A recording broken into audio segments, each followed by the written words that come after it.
গতকাল মাসুদ কামাল, এই যে টকশো করে মাসুদ কামাল আছে না, মাসুদ কামালের পত্রিকা বাংলা ট্রিবিউন একটি নিউজ করেছে। দেখেন,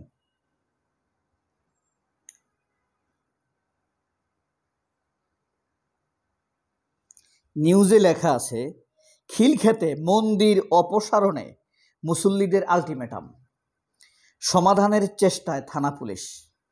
অর্থাৎ মুসল্লিরা মন্দির অপসারণের অপচেষ্টা করছে এবং থানা পুলিশ এটাকে সমন্বয় করে দেওয়ার চেষ্টা করছে। যদি 12 ঘন্টার মধ্যে অপসারণ না করা হয় মন্দির, তাহলে মুসল্লিরা মন্দির ভেঙে ফেলবে। এই নিউজটা করছে বাংলা ট্রিবিউন। এখন এই নিউজটাকে নিয়ে ভারতের মিডিয়া স্বাভাবিকভাবে ডক্টর ইউনূসের সরকারের 14 গোষ্ঠী উদ্ধার করবে যে হিন্দুদের নির্যাতন হচ্ছে, মন্দির দখল হচ্ছে। এটা হলো বাংলা ট্রিবিউন পত্রিকার একটি হেডিং।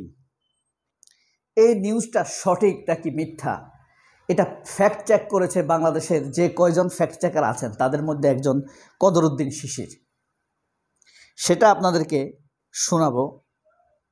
কিন্তু দেখেন, অথচ সেখানে মন্দিরে নেই, সেখানে কোনো মন্দিরের অস্তিত্ব নেই। সেখানে শুধুমাত্র বিএনপি নেতা খিলক্ষেতের যে কায়ুম নাকি, সে একটা সাইনবোর্ড ঝুলাইছে। দেখেন, শ্রী শ্রী সর্বজনীন দুর্গা মন্দির, খিলক্ষেত সর্বজনীন শ্রী শ্রী দুর্গা মন্দির। এখন এখানে টিনের বেড়া রয়েছে, টিনের বেড়া, ভিতরে একটা দরজা দেখা যাচ্ছে গেটের নিচে, ভিতরে খালি মাঠ। এখানে কোনোদিন কখনো মন্দির ছিল না। তো বিএনপি নেতা এই জমিটা দখল করার জন্য এখানে একটা সাইনবোর্ড ঝুলাই দিছে, খিলক্ষেত সার্বজনীন শ্রী শ্রী দুর্গা মন্দির। এখন দেখেন, দখলের জন্য সাইনবোর্ড ঝুলাইছে, আর মসজিদের মুসল্লিরা গিয়ে বলছে যে এখানে জায়গাটা মসজিদের জন্য ব্যবহার করা হয়, আপনারা এই জায়গাটা দখলে নিয়েন না, জায়গাটা রেলওয়ের। এখন বাংলা টিউন নিউজ করে দিছে যে মুসল্লিরা মন্দির ভেঙে ফেলার জন্য গেছে খিলক্ষেতে এবং 12 ঘন্টার আলটিমেটাম দেওয়া হয়েছে। এখন হিন্দুদের সাথে মুসলমানদের সমঝোতা করার চেষ্টা করছে থানার ওসি, সমঝোতা হচ্ছে না। তারা 12 ঘন্টার আলটিমেটাম দিয়েছে, 12 ঘন্টার মধ্যে যদি এটা অপসারণ না করা হয় ভেঙে ফেলা হবে। এই খবরটা নিয়ে ভারত তাদের পত্রিকায় ছেপে ডক্টর ইউনূসের সরকারের বিরুদ্ধে প্রপাগান্ডা শুরু করে দিয়েছে। এটা হলো এই খবর এবং পিছনের খবর। এটা হলো বাংলা ট্রিবিউন পত্রিকা, এটা হলো মাসুদ কামালের পত্রিকা। মাসুদ কামালকে তো চিনছেন, যে বাংলাদেশের মিডিয়াতে খুব বড় বড় কথা বলে, মব সাংবাদিক। এটাকে কি মব সাংবাদিক বলা যায়? আপনারা বলেন। আরেকটা সাংবাদিক আছে এই পত্রিকাতে, কামরুজ্জামান লাবু, আস্ত মিথ্যা কথা বলবে বসে বসে। হ্যাঁ, সে ছাত্র ফ্রন্ট করতো, ওই যে প্রথম আলো সম্পাদক এবং মাসুদ কামাল যেই দল করত, এরা কিন্তু রাজনীতি করত, ছাত্র ফ্রন্ট করত, বাসদ। এখন তারা বাসদ করে, খালেদ মহিউদ্দিন যেই দল করে সেই দল। এই কামরুজ্জামান লাবু আপনার ছাত্র ফ্রন্ট করত, পরে ছাত্র ফ্রন্ট থেকে তাকে বলা হয়েছে তুমি ছাত্রলীগের একটা পদ নেও, তাহলে সংগঠন উপকৃত হবে, ছাত্রলীগের ভিতরে থেকে ছাত্র ফ্রন্টের উপকার করবে। তো যাই হোক, আমরা আপনাদেরকে ফ্যাক্টটা একটু পড়ে শোনাই।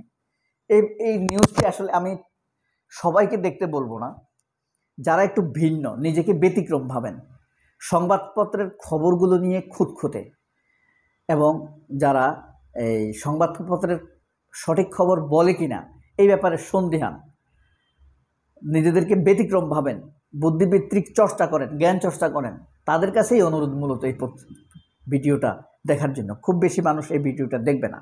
আর যারা এই পর্যন্ত দেখেছেন, 4 মিনিট পর্যন্ত দেখেছেন, তারা অবশ্যই কমেন্ট করে জানাবেন এই যে প্রথম আলো, Bangla Tribune, channel I, Kaler Kantho, এদেরকে আসলে কতটা বিশ্বাস করা যায়। এই বিষয়ে আসলে আমাদের সোচ্চার হতে হবে। আমাদের ব্রেইনকে মারাত্মকভাবে এরা বিক্রি করে ফেলছে। কেমন মিথ্যা সংবাদ ছড়াচ্ছে বুঝতে পারছেন? আস্ত মিথ্যা কথা ছড়াচ্ছে পত্রিকা, সাংবাদিকেরা। মাসুদ কামালেরা, কামরুজ্জামান লাবুরা, খালেদ মহিউদ্দিনেরা, প্রথম আলোর মতিউর রহমানেরা এরকম আস্ত মিথ্যা কথা, মিথ্যা সংবাদ আমাদের সামনে উপস্থাপন করছে। তো বাংলা ট্রিবিউন খবরের শিরোনাম করেছে, খিলক্ষেতে মন্দির অপসারণে মুসল্লিদের আলটিমেটাম, সমাধানের চেষ্টায় থানা পুলিশ। এইটা দেখে আপনি কি বুঝবেন যে সেখানে একটি মন্দির আছে, মুসল্লিরা ভেঙে ফেলতে চাইছে, তাই না? এখন পুলিশ সমঝোতার চেষ্টা করছে, 12 ঘন্টার মধ্যে না সরাইলে ভেঙে ফেলা হবে। খবরের ভেতরে ঢুকে দেখবেন বলা হয়েছে রাজধানীর খিলক্ষেতে সার্বজনীন শ্রী শ্রী দুর্গাপূজা মন্দির অপসারণ আলটিমেটাম দিয়েছে পুলিশ। এখানেও একইভাবে বোঝা যায় যে মুসল্লিরা ভেঙে ফেলতে চাইছে, কিন্তু এরপরে গেলে আপনি দেখবেন খুবই স্পষ্ট করে বলা হয়েছে, হেডিংয়ে বলা হয়েছে মন্দির ভেঙে ফেলবেন, এটা বলা হয়েছে, অথচ মন্দির নেই। কিন্তু আপনি যদি একটু আসল ঘটনার ভেতরে ঢুকেন তাহলে দেখবেন ঘটনা ভিন্ন থেকে প্রবাহিত হচ্ছে। কোনো মন্দিরের অস্তিত্ব নেই, মূলত ক্লাসিক বাঙালি চরিত্র যা বোঝায় সেটা হলো, অনেক জায়গায় দেখে না মসজিদের নাম দিয়ে জমি দখল করে। এই যে আপনার রূপনগরে একটা মসজিদ আছে, আপনার এটা হলো 5 নম্বর রোডে, 5 নম্বর রোডে একটা মাদ্রাসা আছে, একজন বিধবা মহিলার মাদ্রাসাটা। এই মাদ্রাসাতে আমি প্রতিদিন সিঙ্গারা খাওয়াইতাম, কেউ জানতো না, এখন আপনাদেরকে বলছি প্রতিদিন, প্রায় প্রতিদিন। মানে আমার মন খারাপ হলেই আমি ওই মাদ্রাসায় যেতাম।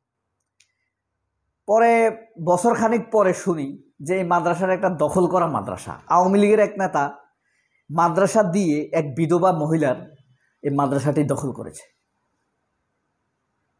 এখনও আছে, আপনারা গেলে দেখতে পাবেন, 5 নাম্বার রোড।